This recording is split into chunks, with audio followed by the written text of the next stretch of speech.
नमस्कार, सुप्रभात. मी सौरभ नाईक. आपण पाहताय NDTV मराठी. सकाळी 8च्या बातमीपत्रात आपल्या सगळ्यांचं स्वागत आहे. या बातमीपत्रात राज्यासह देशभरातल्या बातम्या आपण पाहणार आहोत, पण त्याआधी सुरुवात करूया हेडलाईन्स. बेकारीची झळ IITians नाही. चालू वर्षातल्या 38% विद्यार्थ्यांना अजूनही प्लेसमेंट नाही. RTI मध्ये माहिती उघड. धार्मिक वक्तव्य करू नका, सैन्याचं राजकारण करू नका. निवडणूक आयोगाचं भाजप आणि काँग्रेसला आदेश. बूथनिहाय मतदानाची माहिती देणं बेकायदेशीर. निवडणूक आयोगाचं सुप्रीम कोर्टात प्रतिज्ञापत्र. माहिती पुरवली तर दुरुपयोग होण्याची आयोगाला भीती. इंदापूरच्या उजनीत बुडालेले 6 पैकी 3 जण सापडले. बुडालेली बोट मात्र सापडली. NDRFच्या टीमकडून अजूनही शोधकार्य सुरू.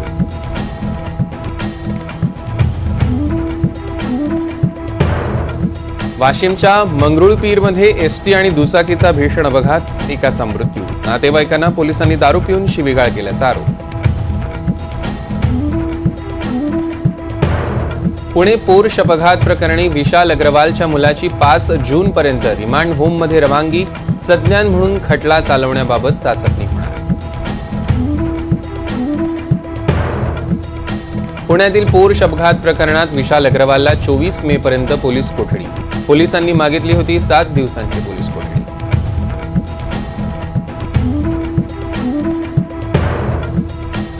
रिझर्व्ह बँकेकडून केंद्र सरकारला 2.11 लाख कोटींचा लाभांश मंजूर. आतापर्यंतचा सर्वोच्च लाभांश. आर्थिक तूट भरून काढण्यासाठी सरकारला होणार मदत.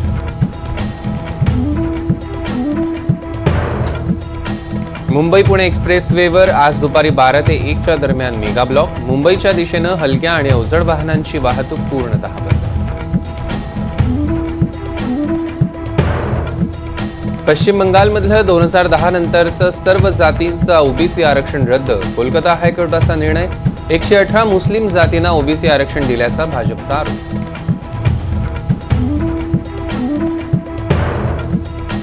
कोल्हापूरचे काँग्रेस आमदार PN पाटील यांचा आकस्मिक निधन. अंत्यविधी सकाळी 11 वाजता सडोली खालसा इथं.